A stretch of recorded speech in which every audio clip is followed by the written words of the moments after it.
Okie dokie. So we're gonna work on a couple different things.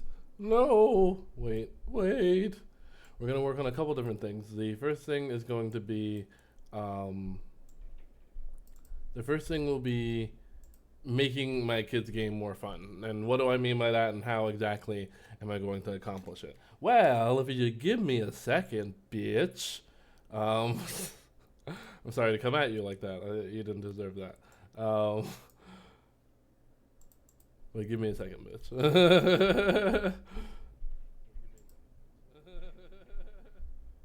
All right, we good. All right. Um, so how exactly are we gonna accomplish that? Well, we're gonna take this video. This video I've thought about for years by Jonas Tyrolin, Tyroler. I can read. Tyroler, Jonas Tyroler. I'm saying words. You may understand them. You may not. But what matters is. So, anyway, we're gonna restart this video. We're gonna take notes along the way. We're gonna use Obsidian to take our notes, and then from the notes that we take from watching the video, we're going to apply as much as possible to this. So this is not gonna be in post processing. This is gonna be, what is the name of this video? I'm just gonna call it "Make It Fun," and then credit Jonas in it. Joan us. All right. So again, we're gonna take notes on this concept, and then we're gonna do my best to apply it to the game currently. And what do we have currently for the game? Well, I'm happy you asked, motherfucker. I'm happy you asked. Let me get rid of this. Don't need that right now. That was me attempting to apply a shader. Not attempting. I did apply a shader. You know what? Actually, to the entirety of the scene, but I could just make this not visible, and then we're good. I don't need to. I don't need to do anything else. Anyway, here is the scene. So I have it kind of floaty, a little bit of gravity. Originally, this was meant to. Did stop working? It may have, and it may not even be an issue. Let me see. Volume?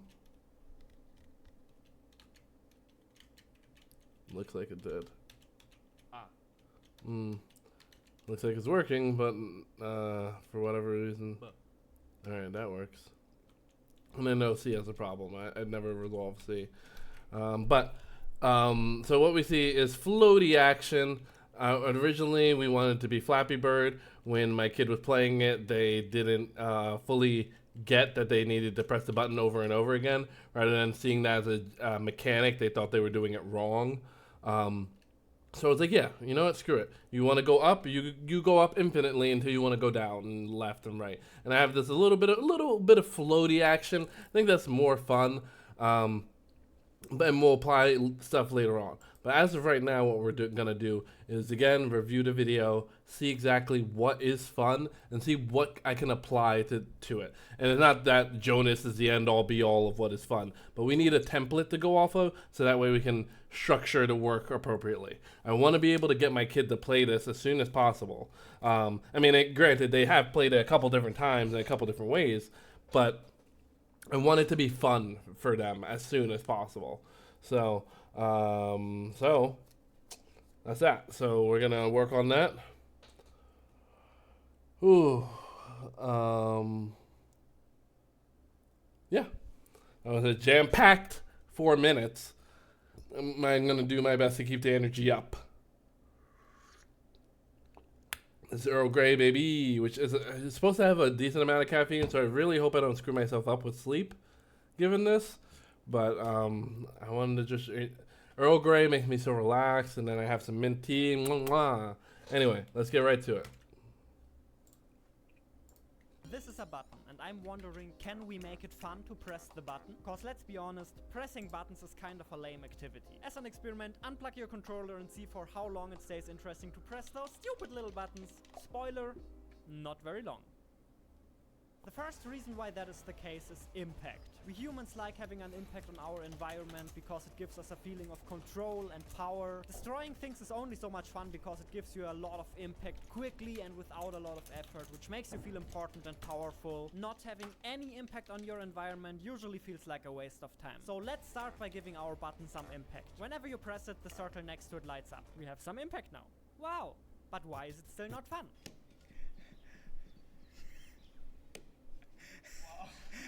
Probably not enough impact yet. So I decided to make the circle rotate around the button, and whenever you press the button, it stops. You already get a feeling of control now because you get to decide when the circle moves and when it doesn't, and that impact is already big enough to create a... How can I translate the, oh, let me also get music going. It's a little bit more interesting to be in here. But that's a big question. That's a big boy question. Is how do I make this fun? Or how do I it not only fun, but let me get more specific. How exactly do I apply these concepts and apply impact in particular? Can't do two things at once, evidently. Let me do... Oh my god, why am I forgetting the name of this? Oh, because I have a playlist created for it. That's why.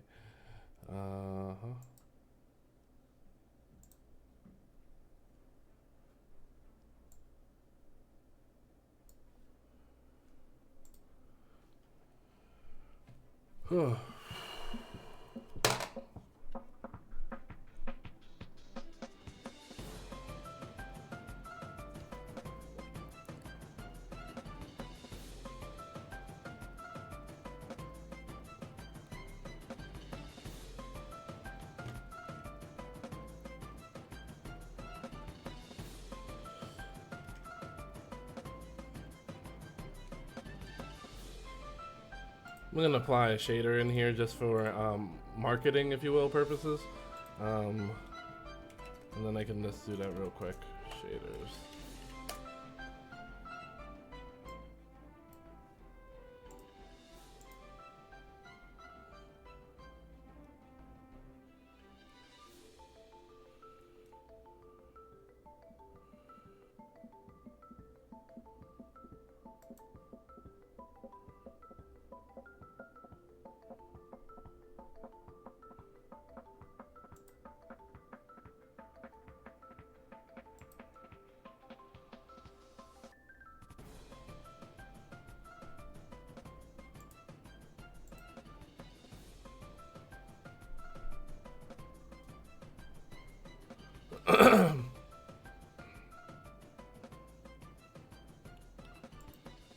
Well, this is a 3D spatial versus 2D. Let me bring it back to a canvas for 2D. Boom, boom, boom, boom, boom, boom, boom, boom. Boom, boom, boom, boom, boom, boom, boom, boom. Boom, boom, boom, boom, boom.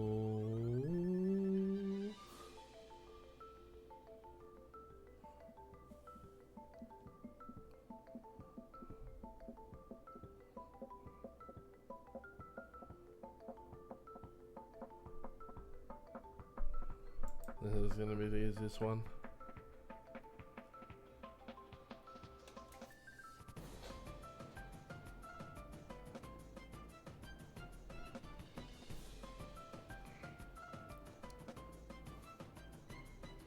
Copy. Let's apply this shader.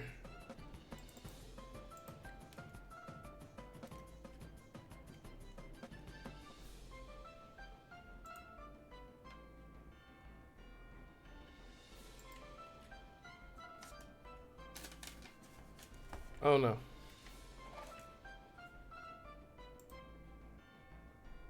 Is that because of this?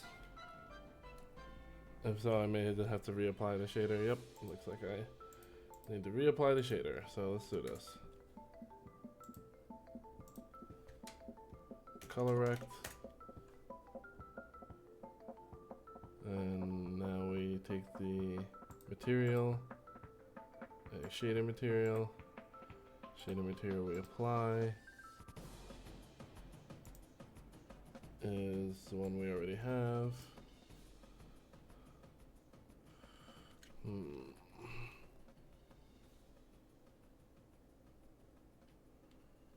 Oh, oops.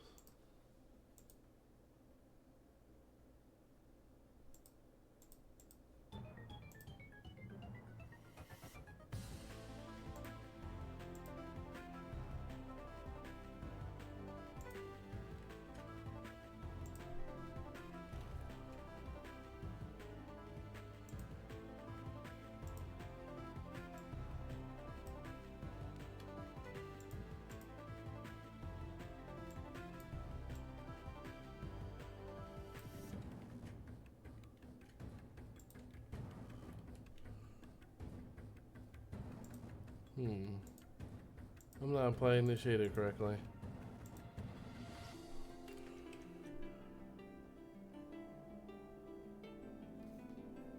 Two D textures.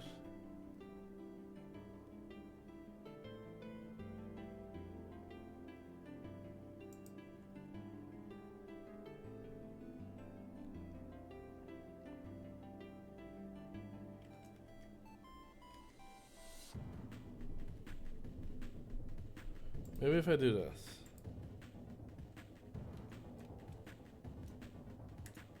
Oops.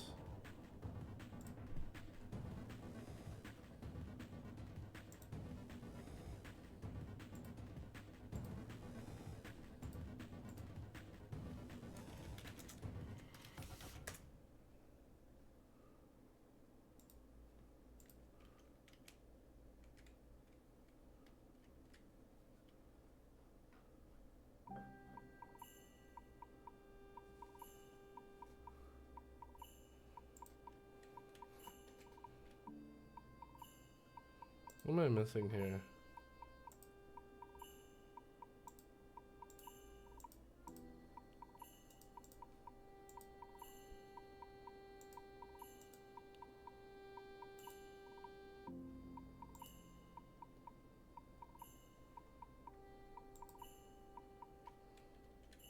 I don't think that's gonna do anything.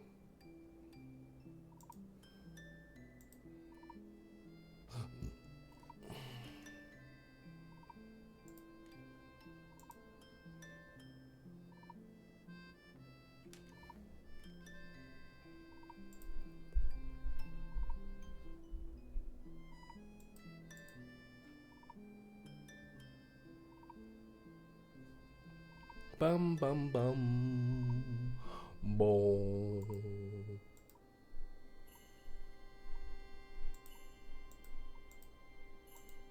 Wah, wah, wah, wah, wah, quack, quack, quack, quack, quack, quack, quack. Did I do that, that, that, that, that, that, that?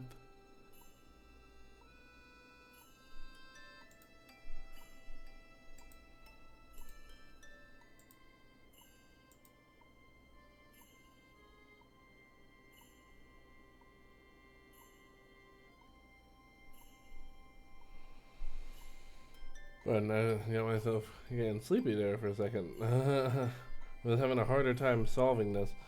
Give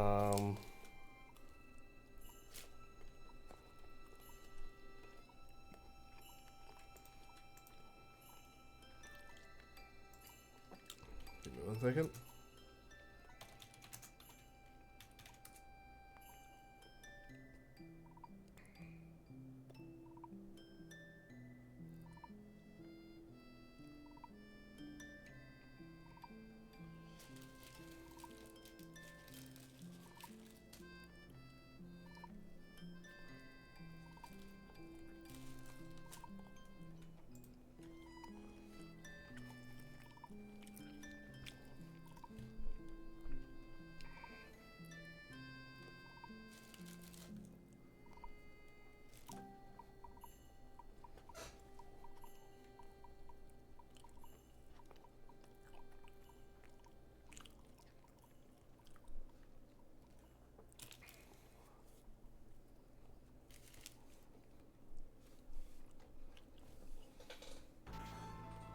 You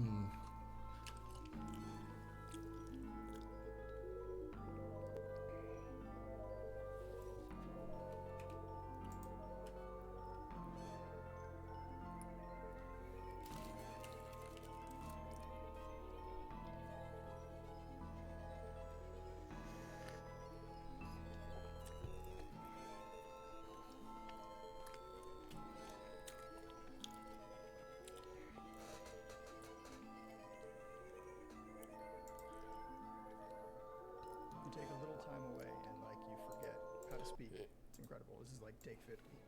Anyway, Just hi. gonna speed through this because we only really need like 2 things.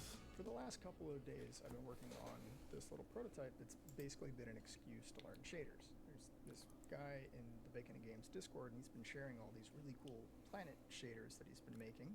What's up, Fritzy? And it got me thinking, I've never really messed with shaders. I think because they intimidate me. So I came up with this little project, and in the process, I learned that shaders are, no, actually they're quite intimidating still. But more importantly, which is the subject of this video, you can do an awful lot with very little. So like any good game developer, I was working on this game. It's a little puzzle game that shows you a couple lines at a time of an image. And in the process, I learned that shaders are, no, actually they're quite intimidating still. But more importantly, which is the subject of this video, you can do an awful lot with very little. So like any good game developer, I was working on this game. It's a little puzzle game that shows you a couple lines at a time of an image, and you have to guess what it is. Which, by the way, it's based on an old Flash game that for the life of me, I cannot find. So if anybody knows where I can find this game, please put it down below. But like I said, like any good game developer, I was working on this and got distracted by something else shiny. Or conversely, something that is the least shiny thing possible, which is my start screen, because it comes from my game template, which this is built on. I will link that below. And I thought using a very little bit that I now understand about shaders, I could make a pretty nice background with an image and some colors that you could trick with. Or at the very least, would make your game jam game look very passable in just a matter of minutes. So let's take a look. First, of course, we need a title. Next, we've got this texture rec that scrolls a tileable image, and you can change some settings, which we'll look at in a second, and a color rect. You can mix those together and very quickly get a cool. I see games ship with backgrounds less interesting than this, which is not a dig. It's just reality. So anyway, let's take a look. Obviously, we've got our texture here. So what First, of course, is that made of? next, we've got this texture rec that scrolls a tileable image, and you can Texture change rec. the settings, which we'll look at in a second, and a color rect. You can mix those together and very quickly get a cool. I see games ship with backgrounds less interesting than this, which is not a dig. It's just reality. So anyway, let's take a look. Obviously, we've got our texture here that is scrolling, and we're using keep aspect covered because it's going to maintain the aspect ratio of our tiled image, even if it doesn't tile even. So let's scroll down to the shader and see what we can actually do. We've got a scroll speed, right, which controls how quickly it scrolls. No surprise. I like it a little slower, but you do you. We've got the angle of the scroll. So if I wanted it to go straight down, I can set it to 90. If I wanted to go something like up and to the right, I can set it to 300-ish. This repeat X and Y is where we get our tile resolution. So the more of these I do, the smaller they're going to get. And then we've got this tinting feature. So this image is where you see these whitish squiggles is white, and then everything else in that image is transparent. So if I pull this transparency all the way up, that's what the image looks like. It's a little harsh. But you see, I can set the color of this and the transparency, and then I can come over to color rect, and I can maybe take a slightly different hue. And we've got a pretty passable title screen with like almost no effort. It's super easy to swap stuff out. So let's say I was making some sort of Valentine's love themed game jam. I can swap in these hearts, and if I wanted to look bigger, I can pull down the tiling, and now I got these big hearts. I can make them more red. Wow, very red cool. on more of a white background. It's a little oppressive, but you get the idea. Just put this back. It is genuinely pretty cool. That's the basic idea. So I'm going to show you the shader. We're not going to get super technical with this. One, because I'm not sure how well I can explain it, but also not really the focus here. A couple of quick things. So my shader parameters are coming from these uniforms up top. You can think of them like export variables. That's what exposes them here. And the gist is we've got this fragment shader, and I will link a couple of the resources I use to kind of Frankenstein this together. There's a couple of videos, a couple of things from godotshaders.com. Not something. I'll link it down below. We're taking our angle, converting it to radians, so we can break it down into vectors along the unit circle, basically. And this just saves us from having to input the x and y direction separately. I think it's a lot easier to just pick an angle. So that's what these first 2 lines do. We're using this time variable, which just counts up forever once the engine starts, to use it to multiply it by our speed and our direction to get this sort of scrolling pattern. And then down here, we're utilizing this repeat x and y to manage the tiling. We're stuffing that all back into this color variable. This writes the data back into the image on every iteration of this. That's how fragment shaders work. Again, I will link several resources that you can watch if you want to know the nitty-gritty of a fragment shader. It's not the purpose of this video. Let's take a look at 2 more things. So one, if we come back over to our puzzle, which is also very bland, because we've saved this shader, here, I'll actually walk you through that. So let's add a texture rect and put it at the bottom. And come over here to material, click new shader material. And this is a little bit unintuitive, I think. You get this sort of like empty shader. If you click on that, you'll get this default kind of empty shader. And then we can either select new shader, which is how I made the one you just saw, and that'll dump you into the properties inspector that we saw. I'm going to choose quick load because that's going to bring up any shaders I have. Here's the one for the game, and here's our background. And click, now I can expand this, and here are our parameters. Now, nothing's happening because we haven't done a couple of things. One, we need the texture rect to fill our viewport, so we're going to set it to full rect. And then we need to give it an actual texture. I've got a couple samples here. Let's pull this little squares one in. So he's just applying it to a rect, which is essentially what we're doing. The only difference being the placement, I think. So let's switch back.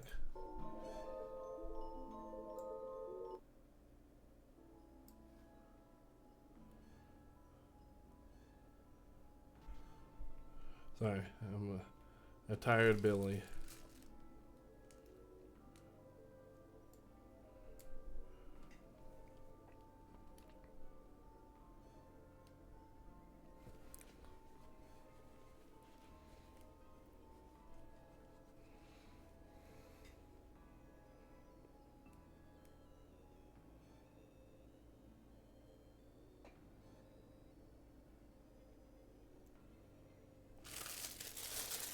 My desk setup is dirty.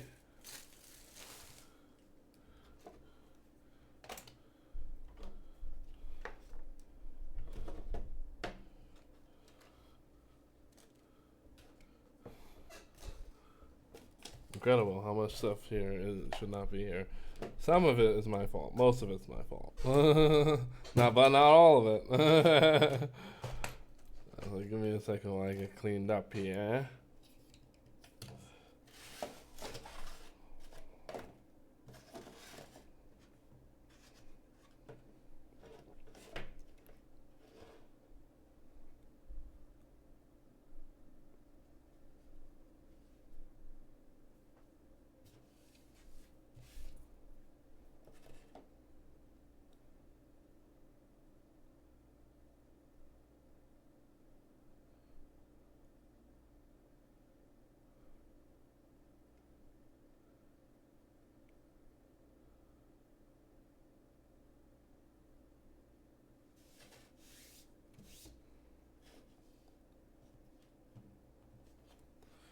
Alright.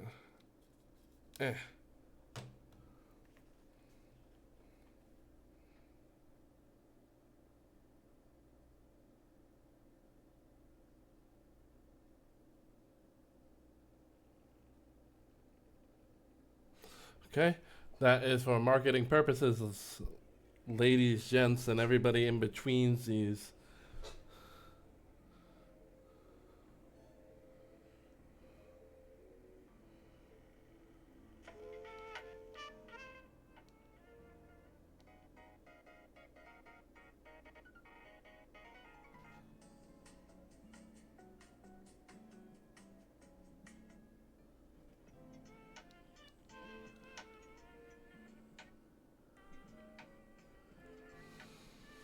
Oh.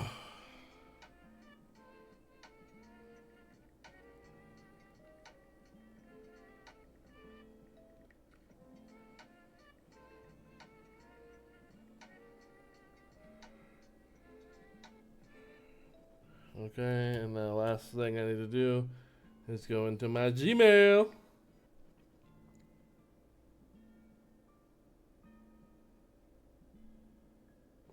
I meant email. Into my email. Not Gmail. My letters. Sorry guys, give me a sec. I should have like an automated process for this. Like, I'm sure there's a way to just be able to be like, oh, you mean click, click, boom? And it's like, oh, yeah, that's exactly what I mean to do. But I don't know how to do that just yet. I will get to it. But let me just try to advertise this on different stuff, guys. Just let me try. What the fuck am I looking for? Come on, come on, come on, come on. I'm looking for a link, but I can't. There it is.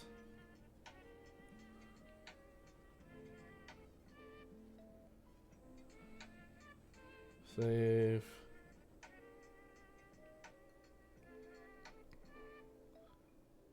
That's for Jade. And then let me see if I can do this on Blue Sky too.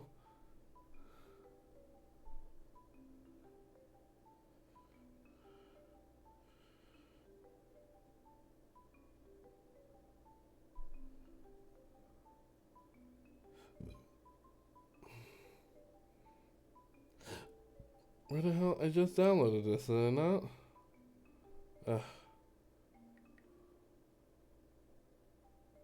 I did. What the heck?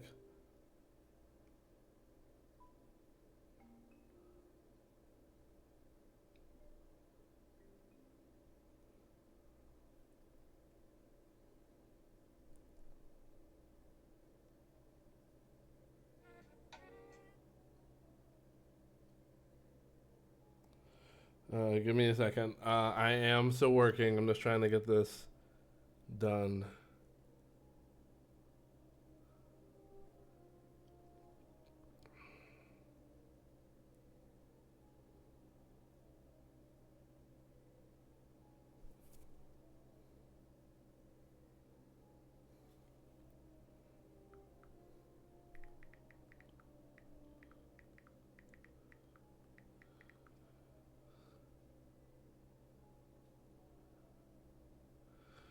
All right.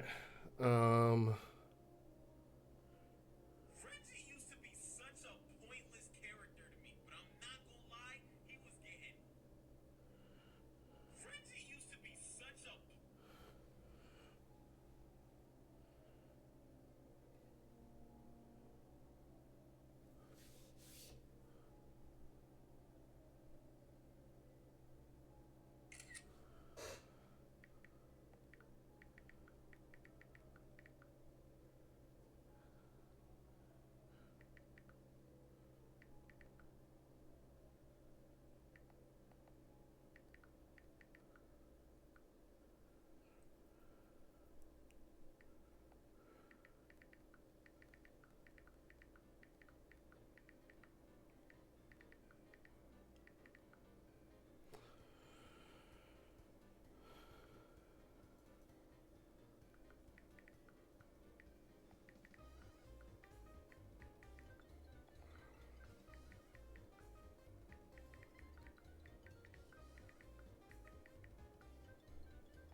Okay.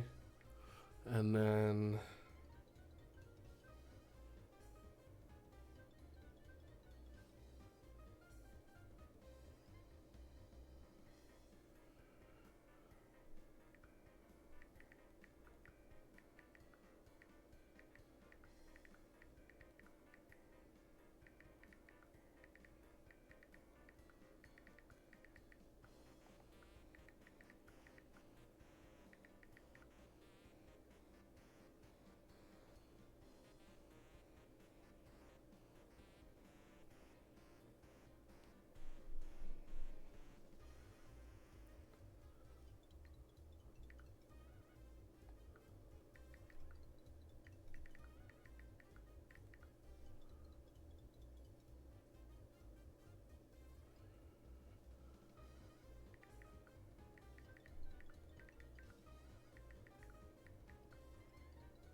All right.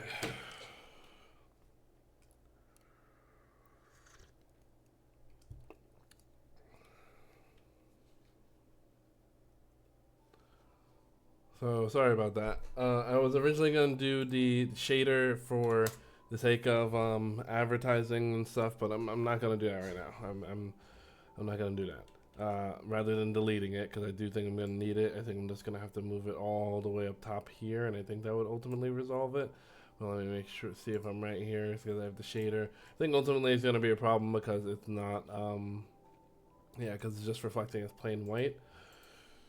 So I may not be, anyway, I'm not gonna focus on that right now. What we are gonna focus on is the, one, I'm gonna make this background a bit bigger. Not that it really matters, because I'm gonna change it anyway, but boop. And let's bring it down a bit. Okay. Alright, and now let's, we're going to...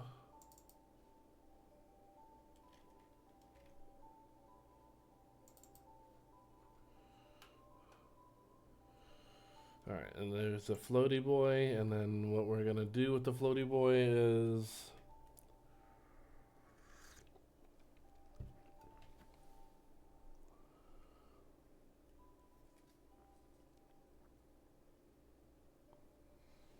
pardon, I just got no, I didn't just get a tattoo, but I got the rest of my sleeve finished. So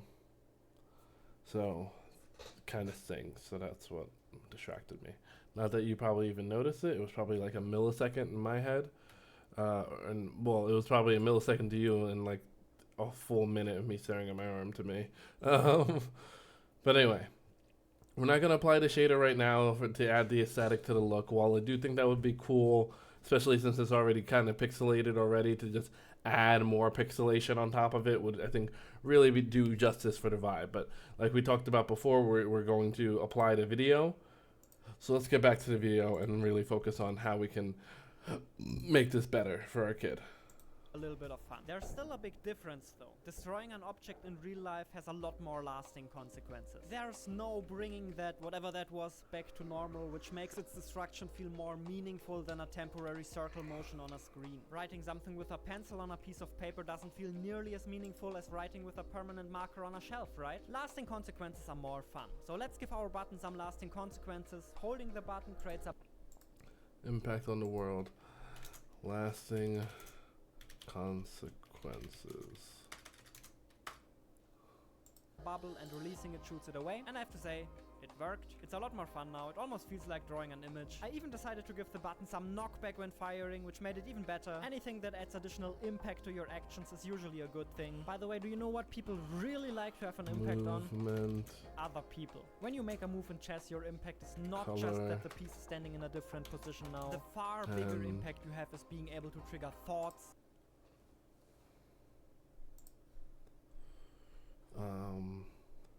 so that was movement, there was color, and there was a spawning of objects for permanence.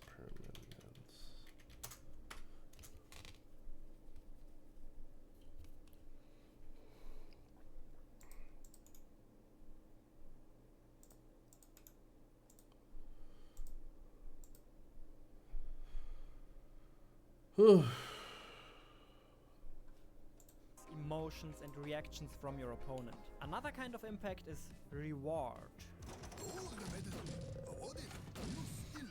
Yeah, I don't think reward is necessarily going to work for the sake of our game for our kiddo. One of the things that will be like permanent feedback is so I'll also here, let me do this.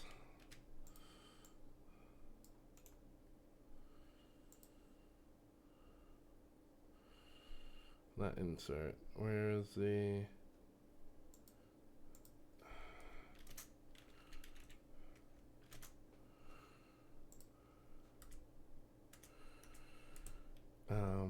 ideas of impact for kid game.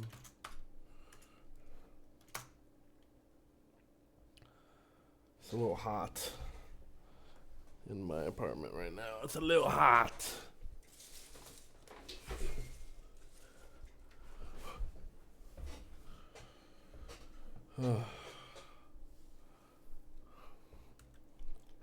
So,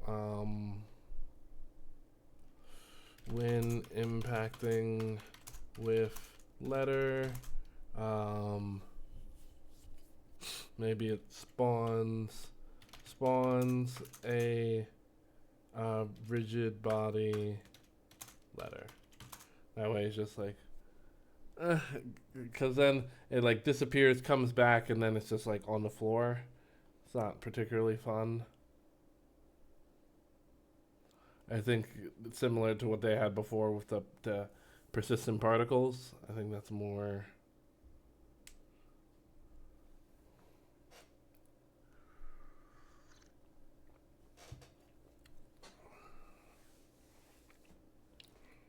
told me that I'd get a piece of chocolate every time I press a button, I'd probably press that button quite a lot, because I like chocolate and it releases dopamine in my dummy little brain. While we cannot do that, there are a lot of other things we can use as chocolate in video games. The two most obvious ones are acoustic rewards and eye candy. Hell, there are entire YouTube channels centered around the creation of satisfying sounds, because sounds can really be quite addicting. In my case, I just used a free program called BFXR to create some sound effects real quick. They're not even all that good, but the difference it makes is still absolutely remarkable.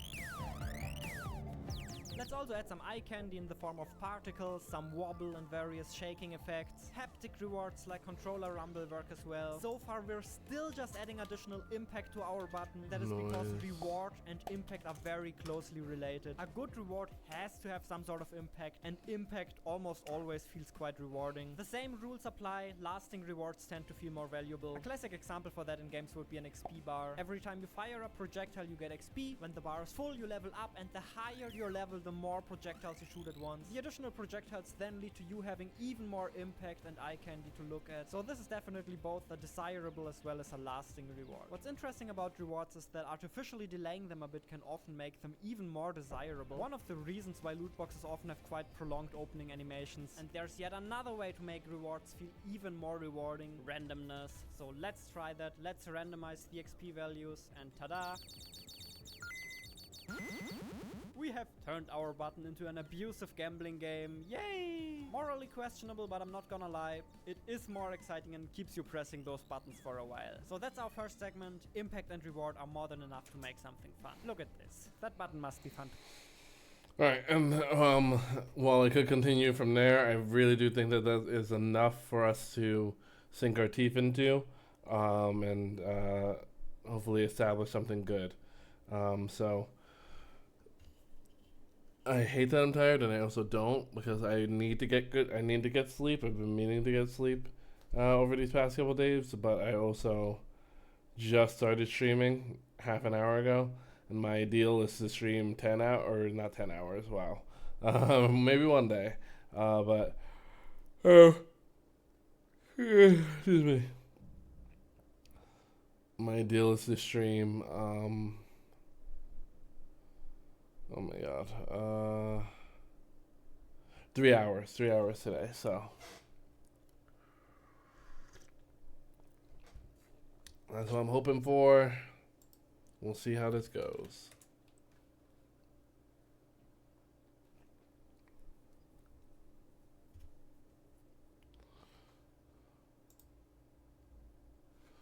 Alright, so let's, based off of that, how can we add color or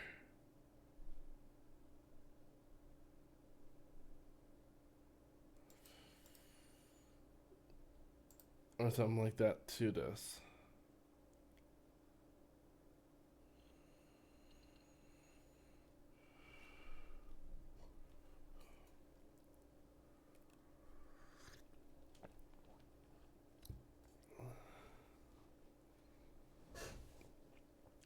So there was changing the color.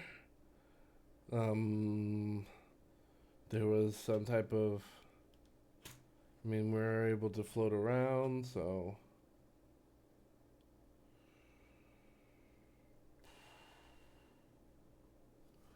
I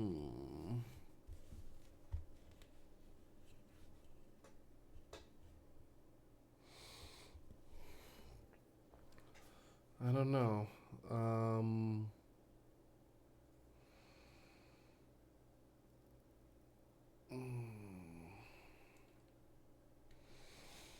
Oh, but boy, oh my boy.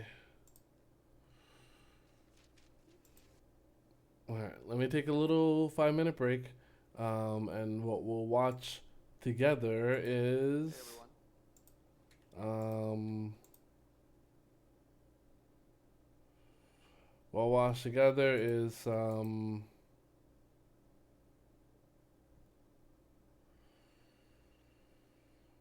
watch the Godot chat from the Godot Con.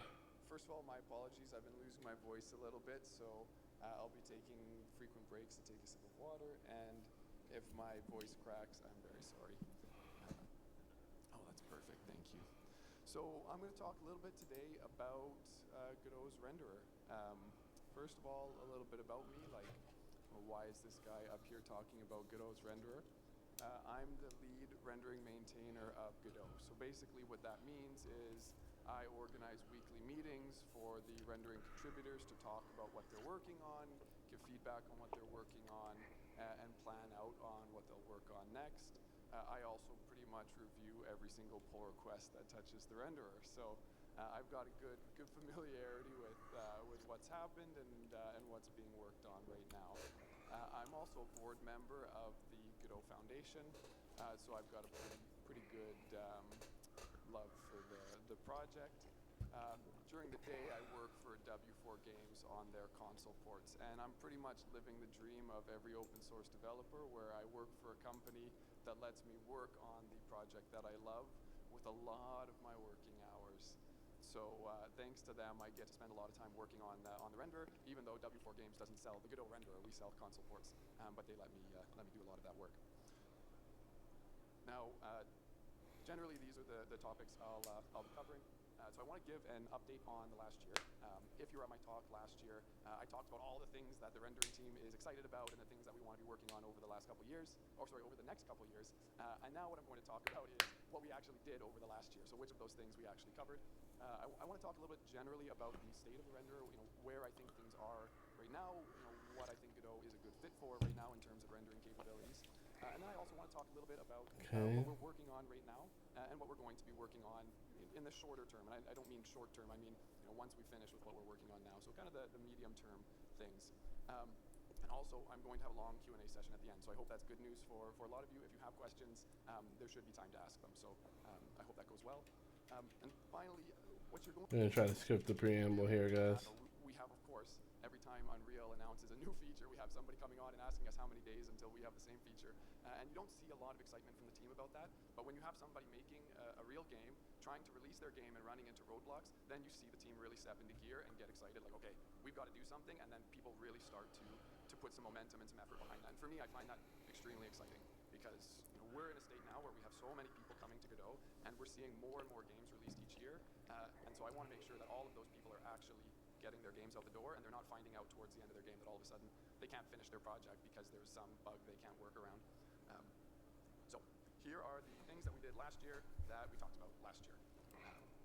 So first off, we finished, and I'm saying that in parentheses, the compatibility backend. So this is our low-end renderer aimed at older devices. It was missing a ton of features last year, and we finally finished all those features that we have planned for it. We're calling it feature complete at this point, but feature complete doesn't mean that it has every single feature under the sun. Feature complete just means that it has all the features that we had planned for it when we were designing Godot 4. So it's a much more limited set of features compared to the Forward Plus renderer, but they're there now, and we'll work on more over time. Next was the acyclic graph. Now, this is something I talked a little bit about last year. We have a great technical blog post on the website if you're interested in that sort of thing. I'm going to just hand wave and say it was a huge amount of work. It was really amazing. And for most people, the only thing you'll notice is about a 10% performance improvement. But it also solved tons of nearly impossible to track down bugs that were coming from our Vulkan backend. This was a huge piece of work, and it really is a big part of the reason why Godot 4.3 feels so much more stable than Godot 4.2. And then next, this is something that we've just merged for 4.4 is background pipeline compilation. And again, I talked about this quite a bit last year, so I don't want to provide too many details, but a lot of people, especially if you're working in 3D, are familiar with the shader stutter problem, which is you show something in the scene, or you look at something for the first time in the scene, and all of a sudden you get stuttering because the shaders are being compiled for the first time. Now, in reality, it's not the shaders being compiled, it's something called the pipeline being compiled. Again, I'm not going to go into too much detail, but we have mostly resolved that problem now, and more importantly, we've crafted a system that allows you to address the problem without doing the typical workaround, which was behind a loading scene, show every single object in your scene for one frame with every single combination of lighting or VFX or whatever you have with it. You don't have to do that anymore.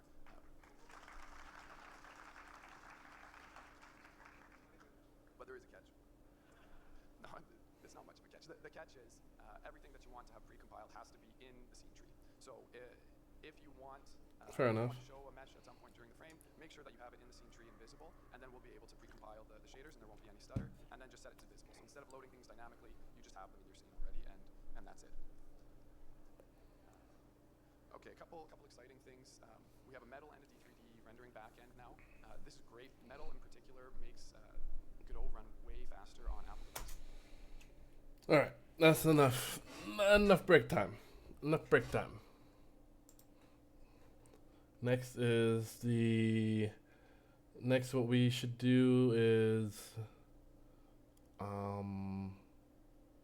Right, we're still trying to drive home impact to make this fun. Maybe if we have some type of. Like, I wish I could really talk to my kid and really, like, get this out, but you know they're so young that it's kind of hard. So touch, boom. Maybe a little bit of screen shake, and then like you're like blown back. Does that make sense? So that way it's like an explosion. Like it can still go in. And then it's like once at the end of the at the end of that sound being played, push the player back or apply a force in a maybe a random direction doesn't make sense, but maybe we could apply a force in a spherical shape. I don't know how that would work.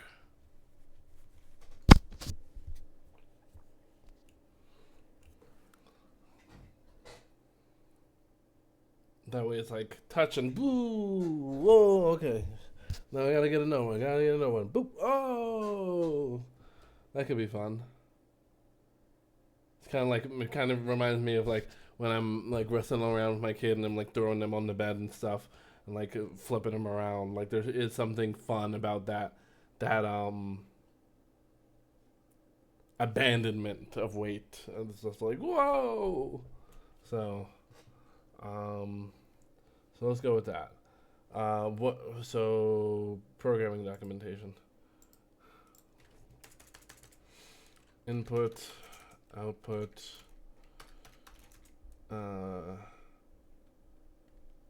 goal, steps.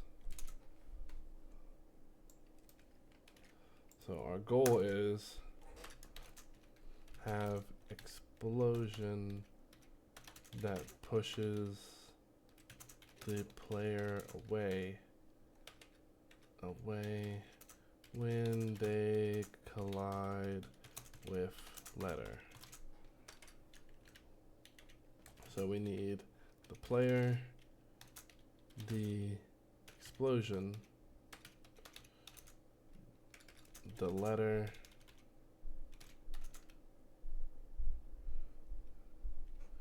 and maybe even a sound.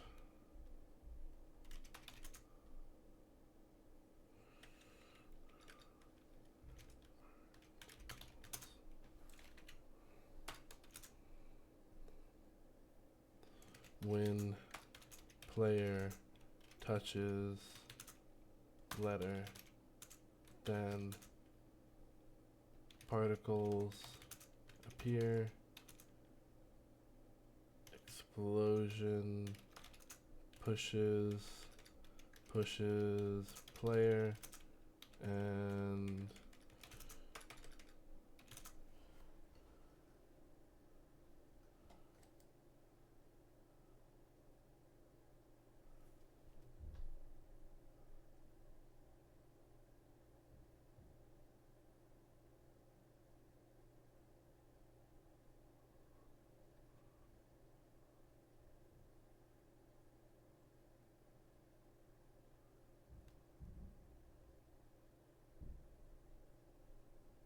sorry, getting distracted.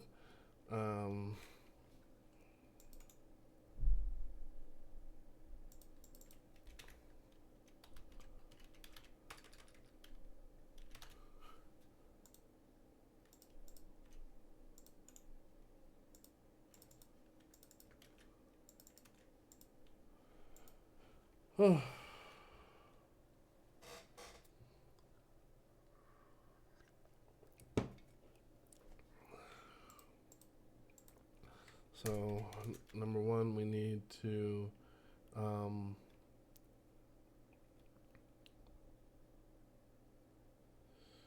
call ID when animation is finished. Once we do that, then we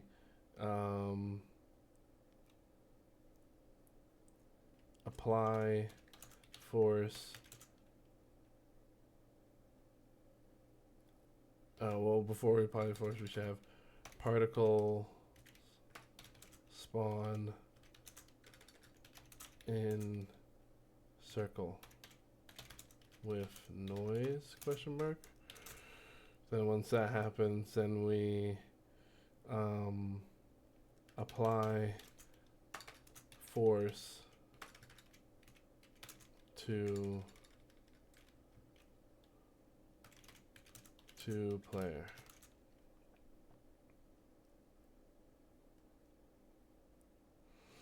All right, so let's go with that. We are gonna go to player. We're gonna state when the animation is finished.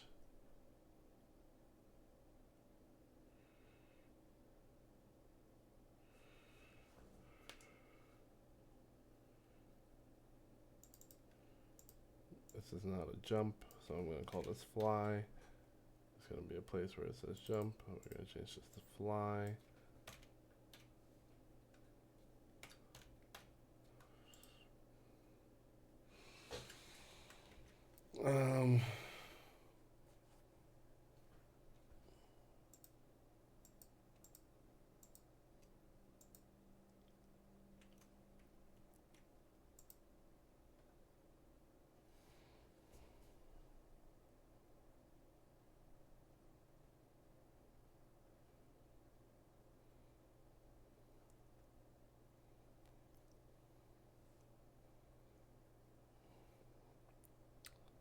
Sorry, I'm just trying to find oh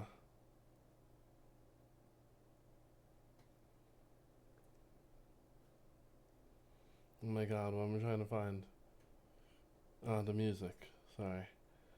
My brain's not 100%, but I'm happy to be streaming. I'm happy to be back with you guys. I'm happy to be back into the discipline, chop wood, carry water, you know? I'm grateful for that, truly.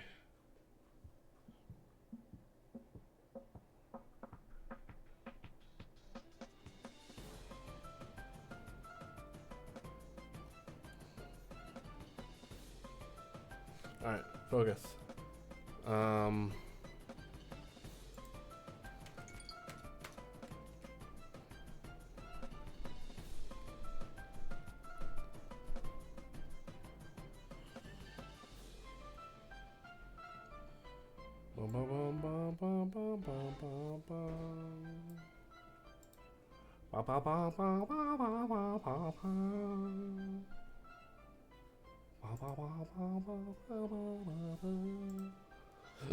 Excuse me.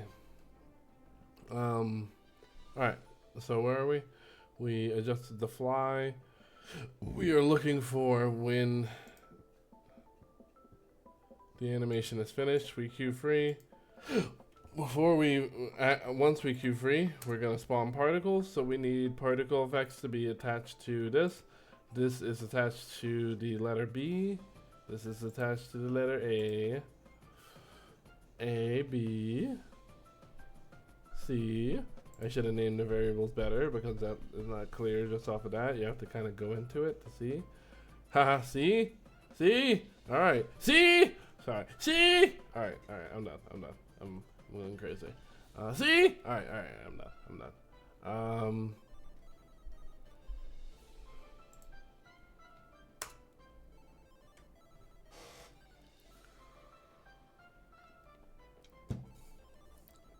Oh, man.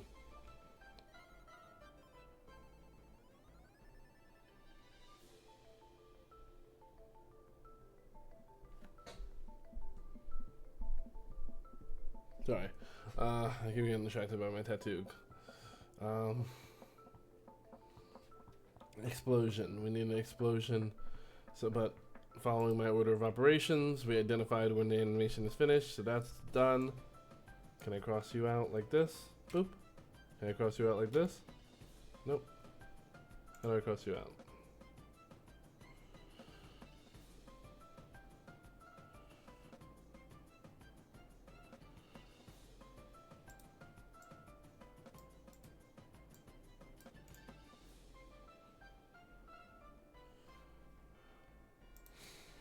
How to strike out in Obsidian.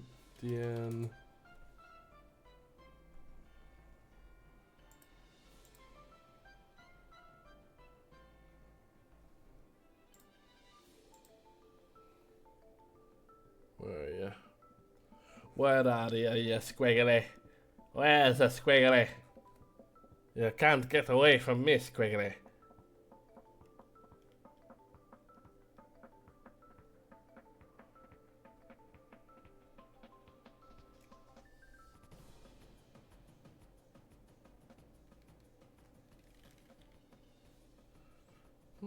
I cannot find this squiggly line for life of me. Is this not on the keyboard?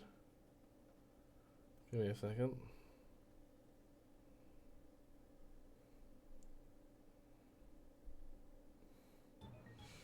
Now I'm thinking about it, I don't think it is on the keyboard because I'm looking at it for a while now and I do not see any squiggly.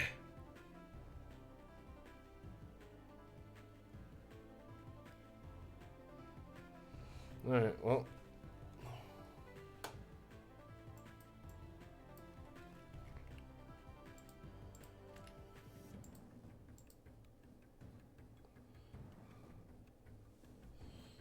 Do you have a hotkey for it? Oh, they do.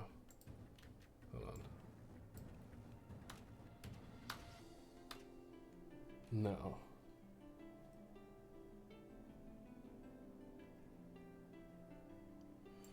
I'll say Obsidian hotkeys.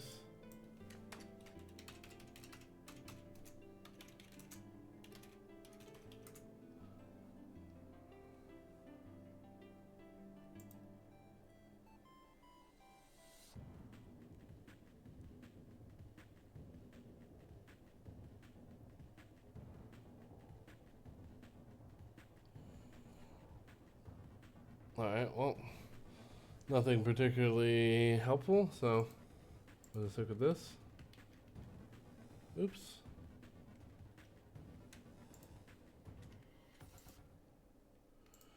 So now that is done. We need to put in a particle effect. That particle effect is going to live on the letter. Shouldn't necessarily matter where on the letter it is.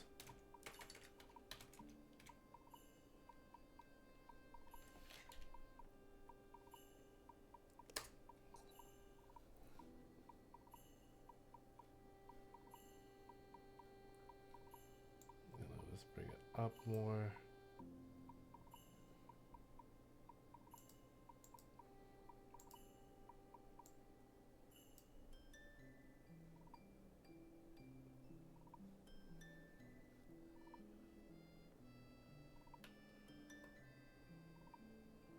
The size is so tiny.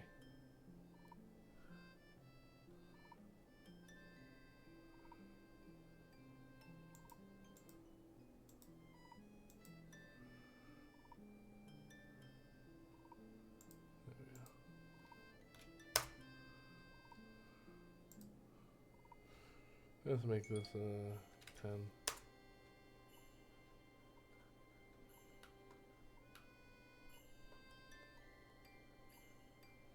You know what, actually, I'm going to take this. I'm just going to make this a part of the scene. Control C.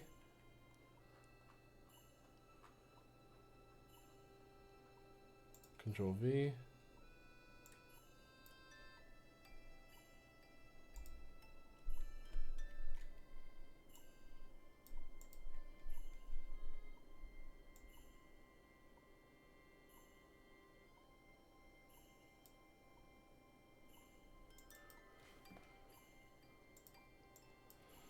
Snow. Just because it works perfectly for a snow particle.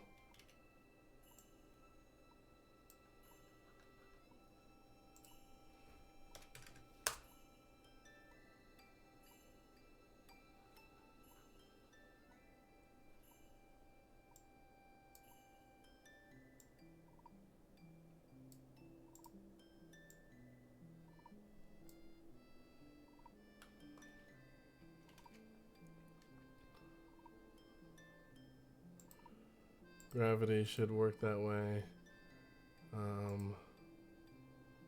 Let's increase the spread. Let's, I mean, this. There we go. There we go. Bring it down a bit more. And then how do I... Mission shape is fine. It's lifetime.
It already feels a little bit more fun just to like go throughout the level with the snow.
I'm trying to think. I'm sorry. Not my best day, guys. Not my best day. Little bit tired. I think I'll switch gears to hacking, or I'll just. Oh God, I don't know.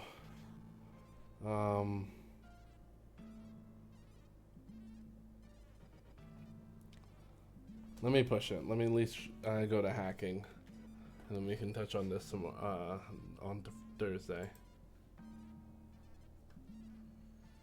So let me switch that in our Twitch. Which I think I'm not signed in on, so it's gonna be kind of hard to do that.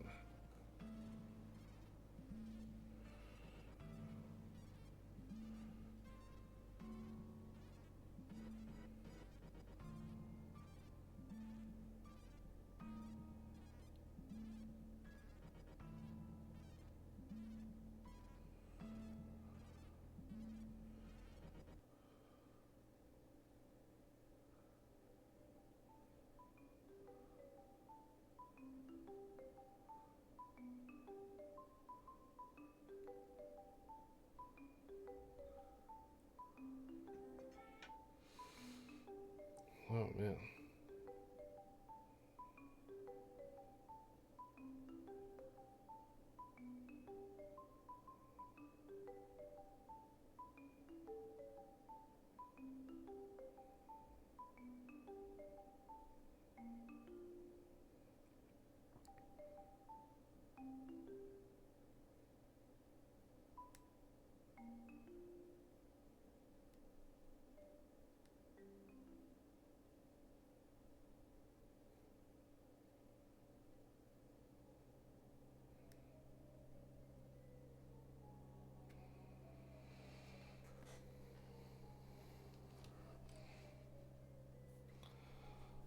Oh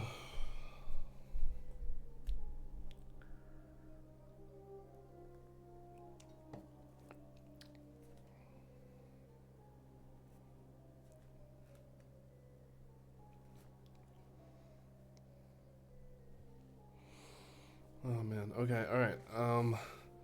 Let's do our best to switch gears to hacking. I'm sorry. I'm a little fried, guys. Not like in the stoner way, in the I'm tired way.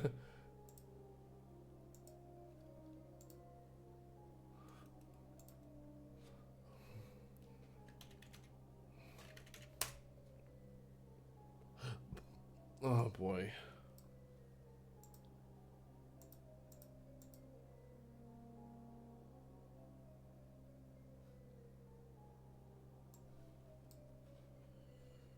There that is. Can get rid of this now.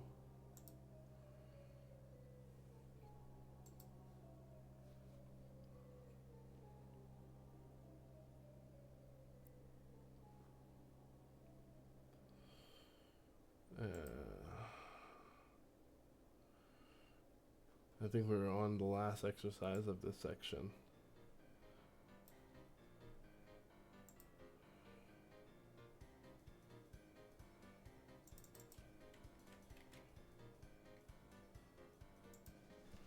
One second here.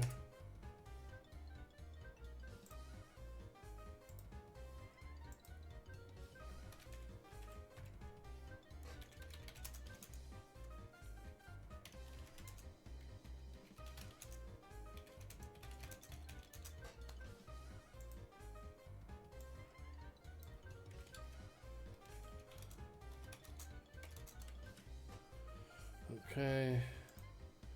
Now I just gotta switch it up here.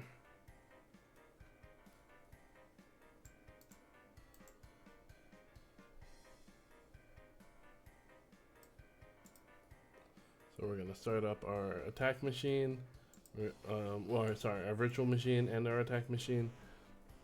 And we are doing service scanning.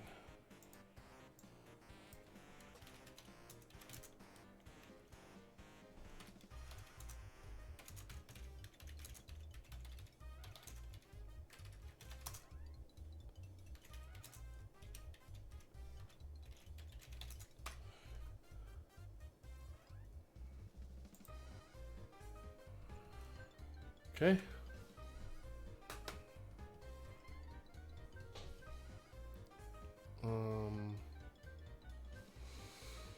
Alright, so for service scanning, we went over all the basics and stuff. I know these basic commands.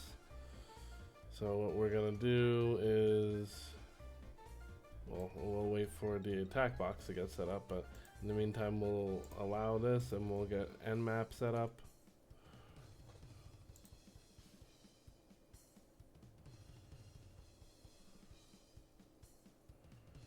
Just waiting for that attack box.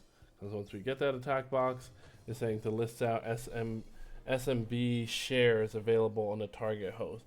Connect to the available shares as the Bob user. Once connected, access the folder called flags and submit the contents of flag. This feels like real life hacking right here. This feels like a very much capture the flag type of scenario. So that's exciting.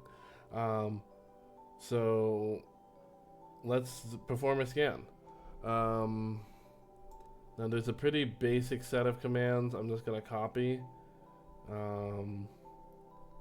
It's like SC and SV and then P, I believe, are all what we're gonna be using.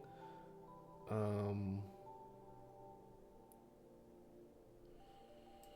let me see here. When did we pull up SMB? We pulled it up after running, yep, exactly. That's exactly what I thought. See, I had it all right. SV, SC, P, and then the IP address, so. And what is exactly that? Why am I saying that? So, of course, we're running Nmap. We're doing we're running a script. We are, I don't remember what SV means, but it'll say it here. Probe open ports. So again, for enumeration and recon, And then P, I don't remember either, but I know it was important.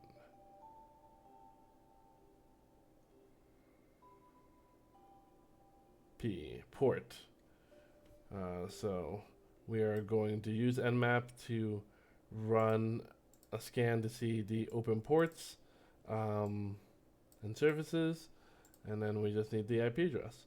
And the IP address is right here. Okay, let's paste that bad boy in and run it.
Okay, you can see that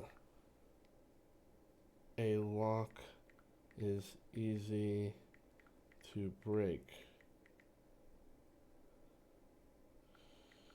but once inside, where do you go?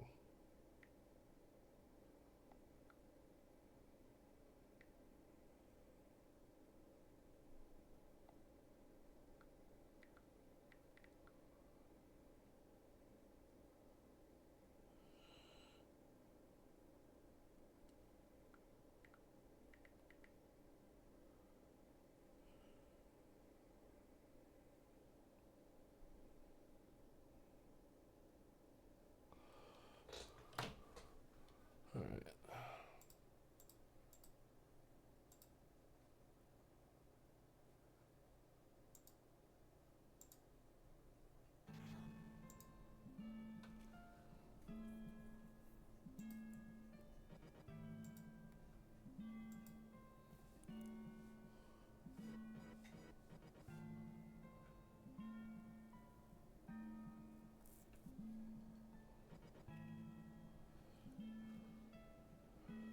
Okay, so we ran the scan and we are able to see, of course, on port 22, but we're looking for SMB, which is, I think, a higher port number. I think I'm wrong. Yep, I'm wrong. Alright, so where is it? Here we go. Alright, so host script results. So that's the, I think, SC in it all.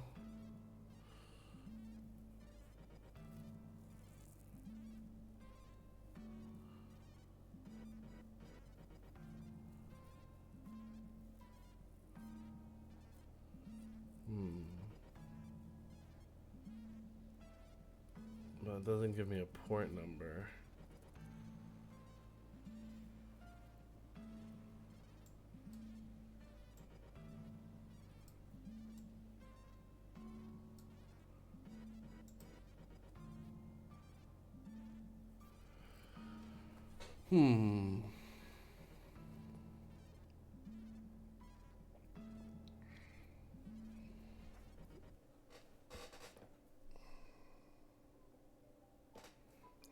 see here. Let's think.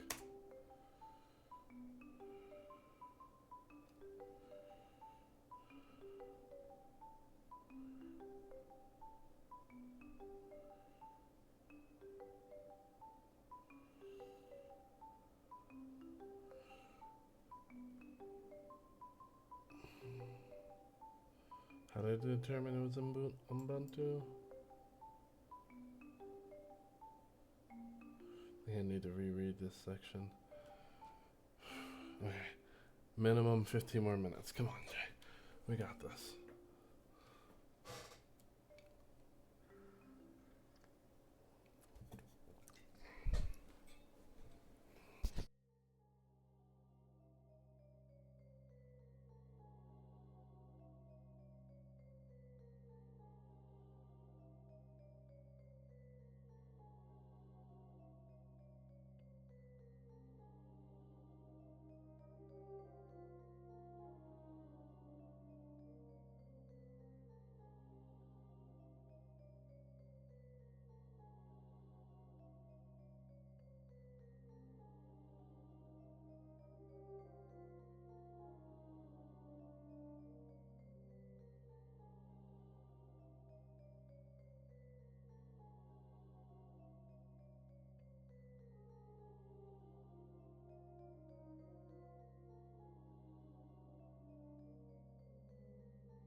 I was trying to see if they had a dark mode, to be honest.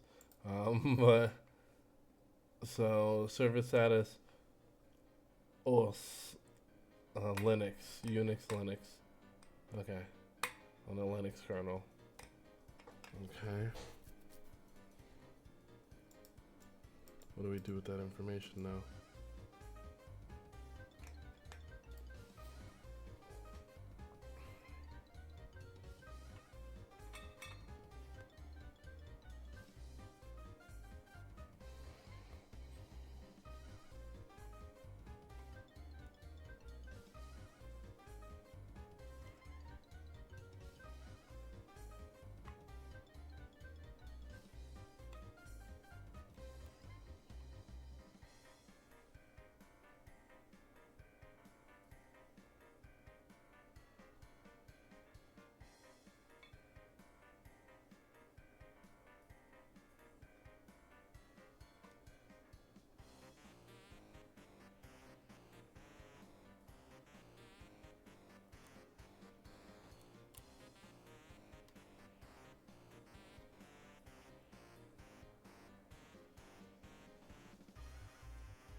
When specific scripts are required, but I don't think I'm at the point where a specific script is required. What we need to do again, as a reminder to myself, is list the SMB shares available on the... Wait, is this multiple things in one? Because here lists SMB shares available on the target host. I can do that. That's one thing, and then it says, oh, I think that's more of a instruction to myself of like, how do you resolve this? Like, what are the steps to get to this point? You need to list them out, and then once you list them out, connect to the available share as Bob user. Excuse me.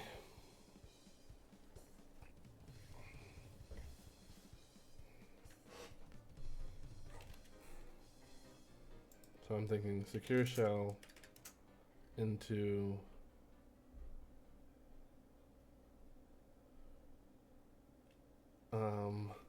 secure shell, and then it's going to be Bob. Is it literally Bob user? Is that how they call it? Bob user. I'm going to just try Bob. Well, Bob user, I guess, and then at the IP address.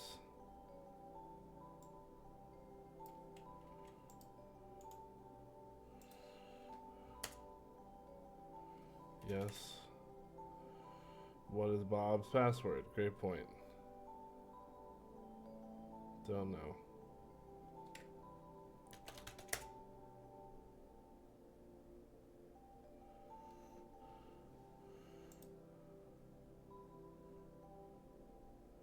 New window. Get rid of this one.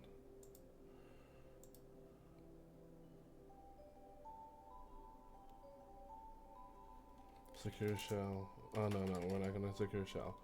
We're gonna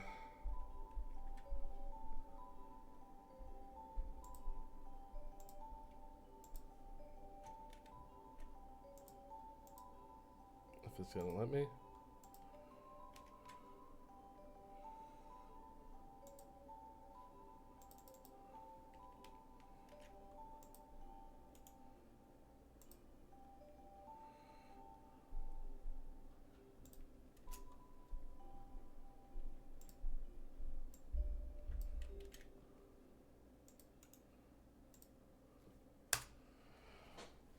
Okay.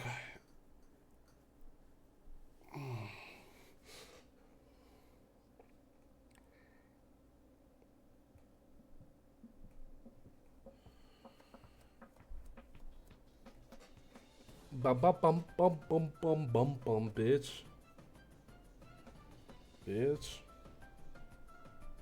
Bitch.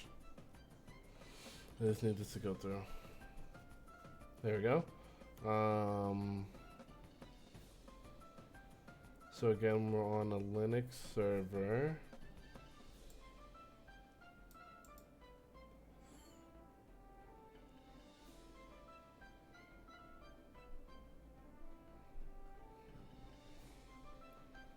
Okay. If I type in help.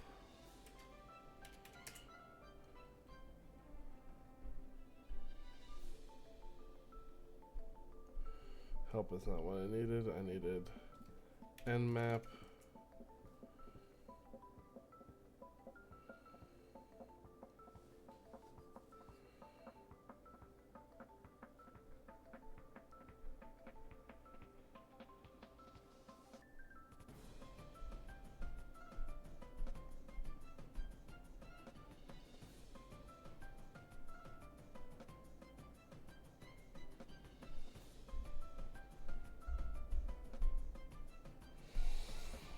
Oh man.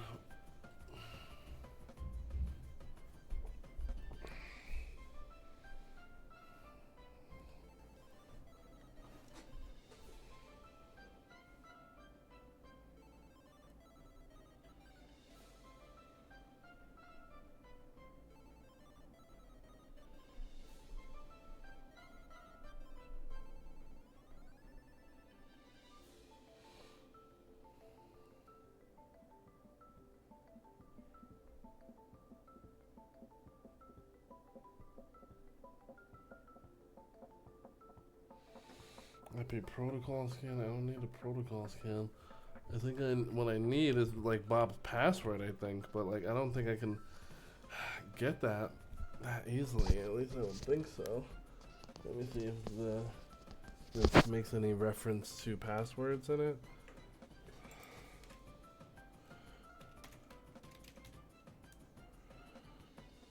It does.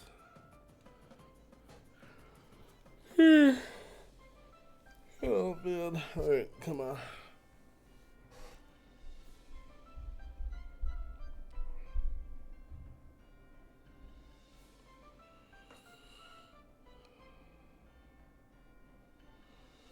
The L flag specifies what we want to receive in the list available shares on a remote host, while N suppresses the password prompt.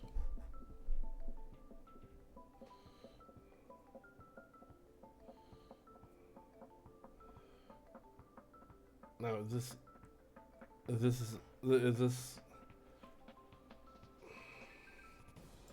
so we're not gonna take N. Gonna take N out of there.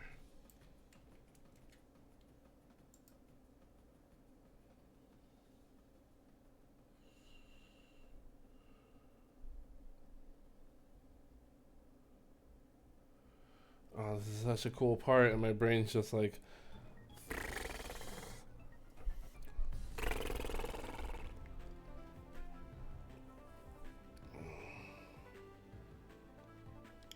So the main thing I need to understand for next session when I'm doing this better is I need to really reread the SMB portion, because the fact that passwords can be captured there is like, what, already? You know, I'm able to crack the code by knowing it over here. Like, that's awesome. I just I just need to get my stuff in order, and I'm very tired. So I will stream for the next couple minutes, while next 4 minutes, but I'm gonna basically wrap it there. Let me just push for 1 more minute.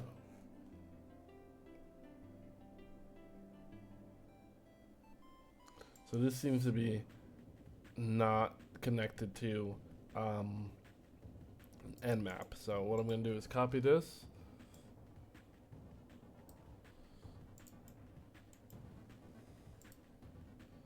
So SMB client, and then N, it suppresses it, and that's not what we want. So we're going to delete these.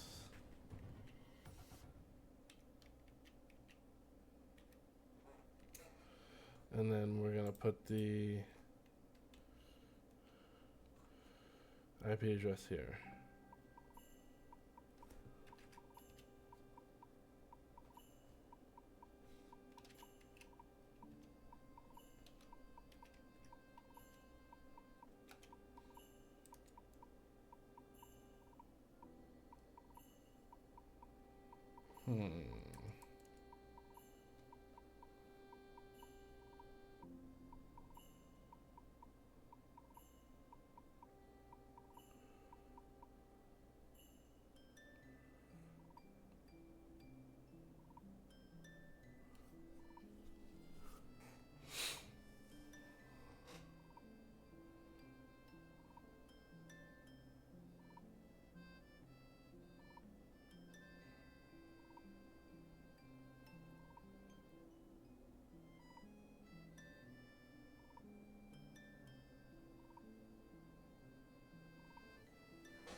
Oh, suppresses the password prompt.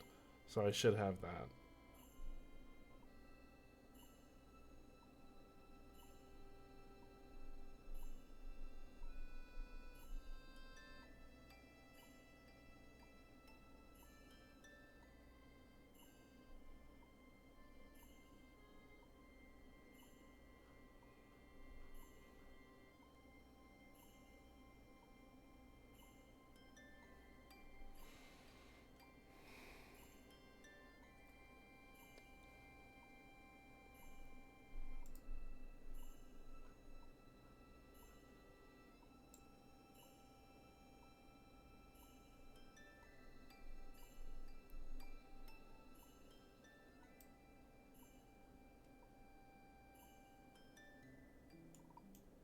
Sorry, falling asleep.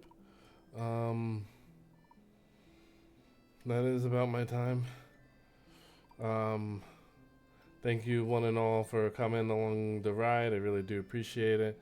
Next time we'll work on my kiddos game a little bit more. We didn't get much done today, but we do have an idea of how we're going to implement impact as a component, which is going to be with the particle effect, and then we're going to see about some persistent particles maybe that are consists of the sprite that is the A, so that way when we run the game and then once that happens, then we're pushed away. It's super slow right now, but we're pushed away, and then we once we're pushed away, we you know, maybe a couple A's fall down and then those stay in there. It's like chips of a greater whole. So that's what we'll do for next time for game dev session, and next time for hacking session. Hopefully, I can not be tired and I can fully read through this, understand it, so that way we can figure out what is the password for Bob. Or it says connect to available shares as Bob user. So I do think I need to log in as Bob, but we'll see. But then once we're connected, we just need to get the flag and then submit whatever is inside of that flag. All right, so that is for next session. Thank you again, one and all, for joining us. Know that you are loved and valued. If nobody's told you lately, let it be known by me that you are loved and valued. Just stay with us one more day. Have a great day, night, evening, stars, universes,